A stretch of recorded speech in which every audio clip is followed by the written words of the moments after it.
Legal expert. Before starting video, अगर आपने अभी तक मेरा चैनल सब्सक्राइब नहीं किया तो इसको सब्सक्राइब कर लें ताकि आने वाली इंफॉर्मेटिव वीडियोस आपको मिलती रहें। लॉ ऑफ टार्ट्स हम पढ़ रहे हैं और लॉ ऑफ टार्ट्स में आज हम पढ़ेंगे disability to be sued and to sue, कि वो कौन कौन से ऐसे पर्सन्स हैं जो लॉ ऑफ टार्ट्स के अगेंस्ट जो है वो केस फाइल नहीं कर सकते, और वो कौन कौन से ऐसे पर्सन्स हैं जिनको ये इम्यूनिटी हासिल है कि आप उनके खिलाफ लॉ ऑफ टार्ट्स के अगेंस्ट कोई केस फाइल नहीं कर सकते। तो एज अ जनरल रूल ये है कि every person in a civilised society में अगर कोई रह रहा है तो उसको ये हक हासिल है कि जब भी उसका कोई राइट वायलेट हो तो वो उस वायलेशन के अगेंस्ट एक केस अपना फाइल कर सकता है। बट जैसा कि हर जनरल रूल की एक एक्सेप्शन होती है, यहाँ भी एक्सेप्शन है। कुछ पर्सन्स ऐसे हैं जो कि लॉ ऑफ टार्ट्स में सू नहीं कर सकते, who can not sue in torts. तो वो पर्सन कौन कौन से हैं, आज हम उनके बारे में स्टडी करेंगे। सबसे पहला उनमें आ जाता है एलियन एनिमी। एलियन एनिमी वो है कि अगर किसी कंट्री के साथ आप एट वार हैं और उस कंट्री का जो शहरी है वो एलियन एनिमी है, और वो जो बंदा है वो आपके खिलाफ लॉ ऑफ टार्ट्स के तहत केस फाइल नहीं कर सकता। इसमें एक एक्सेप्शन भी आ जाती है कि अगर वो चाहता है कि आपके खिलाफ केस फाइल करे तो ओनली वन कंडीशन हो सकती है कि वो डेफेमेशन के लिए आपके खिलाफ केस कर सकता है, और उस सूरत में भी उसको फेडरल गवर्नमेंट की जो है ना परमिशन लेनी पड़ेगी under section 83 of civil procedure code.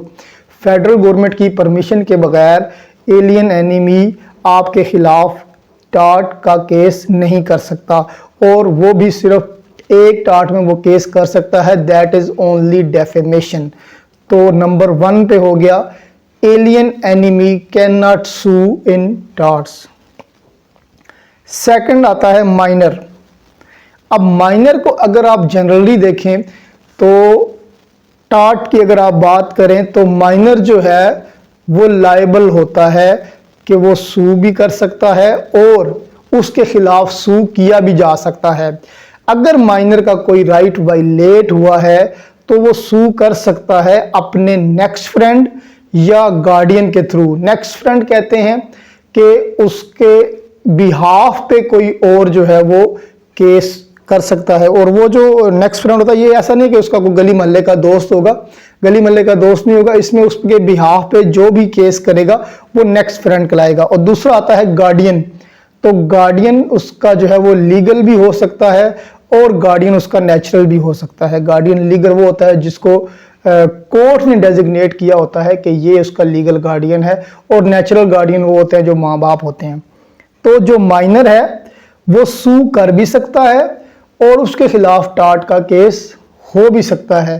But यहाँ पे हम जिस माइनर के बारे में पढ़ेंगे वो है an infant which is in the वार्म ऑफ अ प्रेग्नेंट लेडी, कि जो किसी प्रेग्नेंट वुमेन के कोख में बच्चा है वो जो है वो टार्ट के अगेंस्ट केस नहीं कर सकता। इसके बारे में एक बड़ा ही मशहूर ज़माना केस है जो कि 1819 में कनाडा में पेश आया।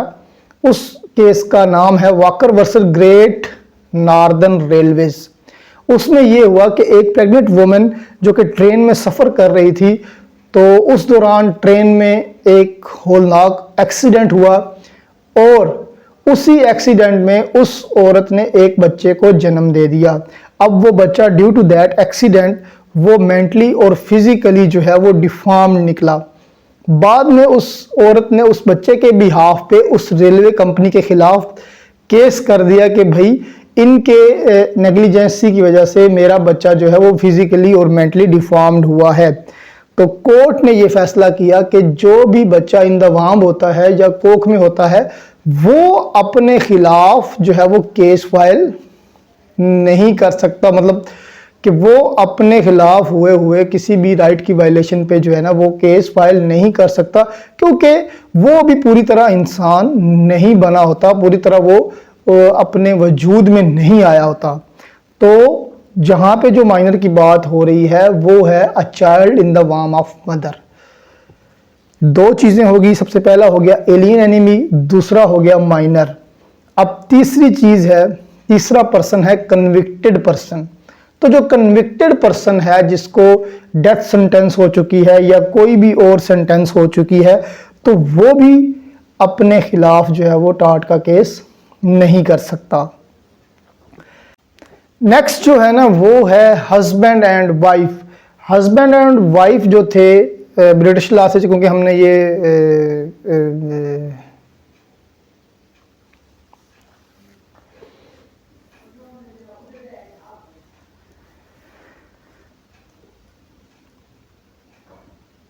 नेक्स्ट उसमें आ जाता है हस्बैंड एंड वाइफ। तो हस्बैंड एंड वाइफ जो थे ब्रिटिश लॉ में, वो भी पहले एक दूसरे के खिलाफ जो है वो केस फाइल नहीं कर सकते थे अपनी प्रॉपर्टी के अगेंस्ट। उसमें ये माना जाता था कि जब तक औरत अनमैरिड है, वो अकेली है, अलग है, लेकिन जब वो मैरिड हो जाती है तो हस्बैंड और वो वन यूनिट कहलाते हैं।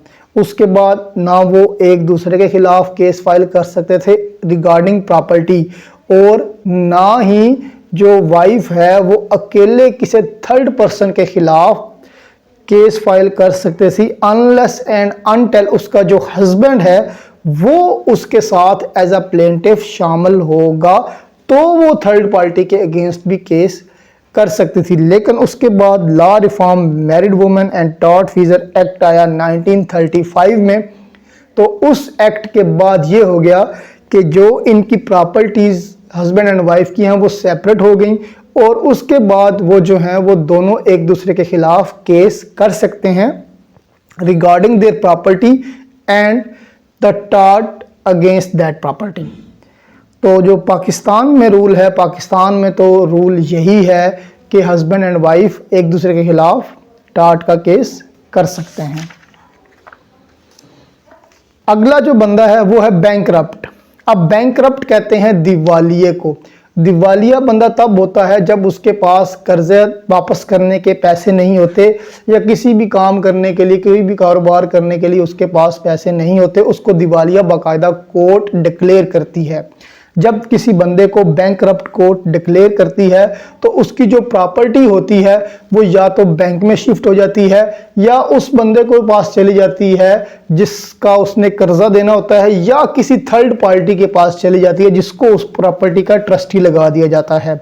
तो बैंकरप्ट जब बंदा हो जाता है तो वो अपनी प्रॉपर्टी के अगेंस्ट किसी के खिलाफ टार्ट का केस नहीं कर सकता, बट जो बैंकरप्ट होगा वो अपने इन पर्सन इंजरी के खिलाफ किसी के खिलाफ टार्ट का केस कर सकता है, उसको ये हक हासिल है, but not against the property. अब इसके बाद अगली जो चीज है वो है कारपोरेशन। कारपोरेशन जो है वो एक नेचुरल पर्सन नहीं है, वो एक लीगल पर्सन है, क्योंकि बहुत सारे पर्सन जो हैं वो मिल के एक कारपोरेशन बना रहे होते हैं, अंडर द कंपनीज ऑर्डिनेंस उन्होंने उसको जो है वो रजिस्टर्ड करवाया होता है। उसमें डायरेक्टर्स होते हैं, मेंबर्स होते हैं। अब कारपोरेशन जो है वो अपने नाम पे केस नहीं कर सकती। वो जब भी किसी के खिलाफ कोई भी केस करेगी टार्ट का, तो वो जो उसके डायरेक्टर्स हैं या उसके जो मैनेजर्स हैं वो उस केस को परसू करेंगे। तो कारपोरेशन इटसेल्फ जो है वो केस नहीं करती, उसके डायरेक्टर्स जो हैं, उसके मेंबर्स जो हैं या उसके मैनेजर्स जो हैं वो केस करते हैं। तो ये वो लोग हैं जो सू नहीं कर सकते। सबसे पहले एलियन एनिमी आ जाता है, उसके बाद माइनर आ जाता है। माइनर यहाँ पे जो मुराद है वो है अ चाइल्ड इन द वार्म ऑफ मदर, और उसके बाद convicted person, then husband and wife, and then bankrupt, और last but not the least is corporation. तो ये बंदे जो हैं ये सू नहीं कर सकते। उसके बाद अगली जो कैटेगरी है कि हु कैन नॉट बी सूड, कि जिनके खिलाफ आप सू नहीं कर सकते, तो उनमें सबसे पहले आ जाता है किंग एंड क्राउन। तो जो किंग है एक मुहावरा है इंग्लिश लॉ का, king can do no wrong, कि जो किंग है वो कोई गलती नहीं करता, तो जब वो कोई गलती नहीं करेगा तो उसके खिलाफ आप टाट का केस कैसे करेंगे। बट नो, वहाँ पे ये रूल जो है वो ख़त्म हो चुका है। अब वहाँ पे आप किंग के ख़िलाफ़ भी जो है ना वो डैमेजेस का केस कर सकते हैं, टाट का केस कर सकते हैं। उसके बाद जो अगला पर्सन है वो फॉरेन सॉवरेन्स के, किसी भी फॉरेन स्टेट के जो हेड्स हैं उनके खिलाफ भी आप टाट का केस नहीं कर सकते। उसके बाद आ जाता है एम्बेसडर्स या डिप्लोमेट्स। जो एम्बेसडर और डिप्लोमेट्स हैं वो जिस कंट्री में पोस्टेड होते हैं उस कंट्री में उनको इम्यूनिटी हासिल होती है कि उनके खिलाफ टाट का केस नहीं हो सकता, और ये इम्यूनिटी उनको इंटरनेशनल लॉ देता है।